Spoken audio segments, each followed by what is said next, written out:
Just getting ready for a day in Wales, but as I said, I'm going to talk you through some of the absolutely must necessary mods for the Enduro and the kind of riding that we do. I'm going to try and work my way down the bike so that I can sort of remember some bits. But first of all, Cycra handguards. These are like mega important, especially for like when you're riding the more like Wern dewy kind of rocky, proper extremely hard enduro stuff. Save my hand plenty of time, levers, keeps them safe, all that kind of stuff. Then what's that? Because you fall off. Yeah, and yeah, that's very true. If you fall off a lot, you need these. That's why I've got them, and that's why Jake's arrogant enough to think he doesn't need them, and save with Lewis as well, but we won't talk about that. Next is you need to get the ETR graphics because they add an extra 20 brake horsepower. Most important, get your bike looking fresh, getting it looking like your own. Not really necessarily, but for me, mentality wise it is. Also make sure you've got pull loops. They're super important. Get pulled around when you're as bad a rider as me. Your mates can drag you up stuff. Yeah, they're good. Krieger ones are my go-to of choice. Also talk about this, really important actually, gripper seat. I had an Ace Abyss one on the Husky before, but having decent grip, really like sticky there, especially in the wet and stuff, yeah, I can't even explain how much difference that makes. I think the boys all agree with that. Jacob boy hasn't got one on his at the moment, but a little bit grippy there as well, but that's really important, having decent grip between the legs. So that's my next piece. Then exhaust wise, again, kind of important for a bit of bling, but also performance. I'm super stoked. You can't really see it too well under here, but I've got the old Moto's bad boy. It's going to be my fresh riding here. This is a torque exhaust, so it gives you extra torque, extra oomph, more performance in the bedroom, if you know what I mean.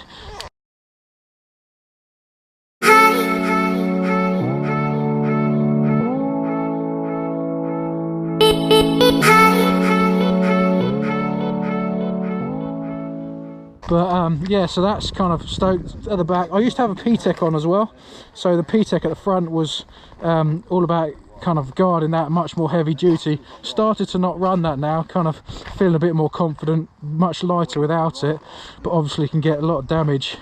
But yeah, that's really important. And then for the KTM stuff, you need this, is the exhaust flange. That's a common thing. If you look at that, that kind of protects that. It goes straight into the engine casing and stuff there, so if you snap that, you're in big trouble. So get that flange. It's kind of really cheap, makes a huge difference.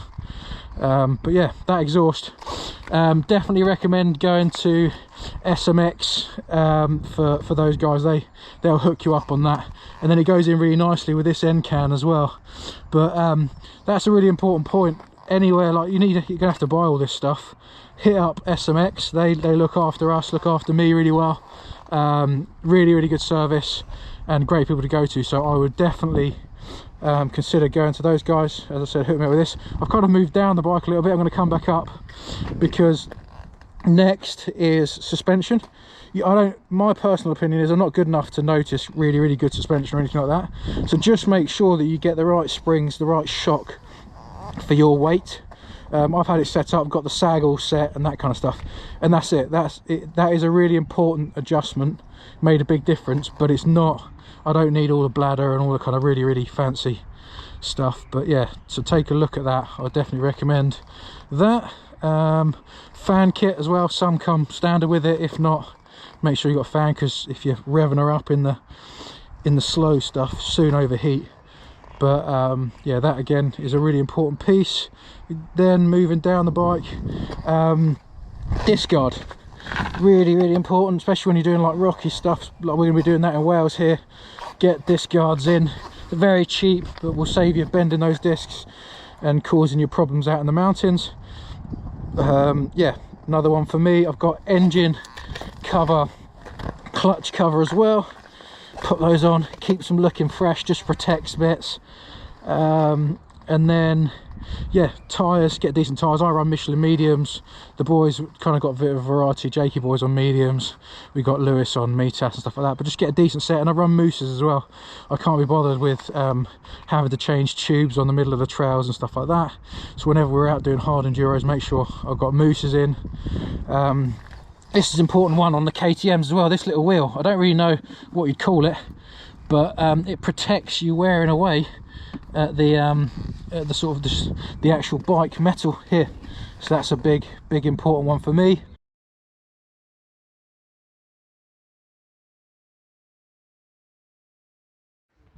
This mupp over there is just chatting shit about this, blah blah that. He ain't got a clue what he's waffling on about, has he? He goes, oh look, shiny bit here, shiny bit there. Also gearing, I mean everybody, that's one of those personal preference things. I run 13 at the front, 50 at the back, but make sure you get your gearing right, because it can make it much more poppy or longer gearing or faster, and yeah, you kind of got to get that right. But as I said, mine is 1350 on that. I'm trying to think what else. There's lots of kind of little things, but they're the really important ones. I think it's like the seat, handguards, suspension, the disc protection, decent exhaust, and yeah, that's kind of my bike run through. I think I'll talk through, I'm going to add in a few more bits as well.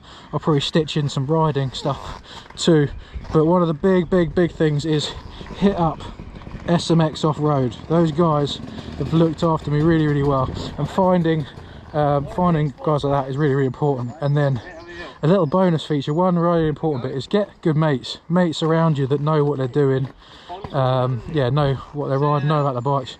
Jakey boy, Adam, Andy, all those boys, they've helped me so much with little problems that go along, so that's really important. Yeah, that's kind of it. I'll talk more in a minute. What I didn't mention earlier was the light on this. I run the Ace Abyss boom light. I mean, I'm not sure what the name is, I can stick that in the description, but she lights up the world, and also it's heavy duty, so with all the falls I take, she can hack it. That's a definite must, I think. And also if you're going to do nighttime riding, which I don't do much of, or if any, oh, Greg boy bogged it, that's the one you want.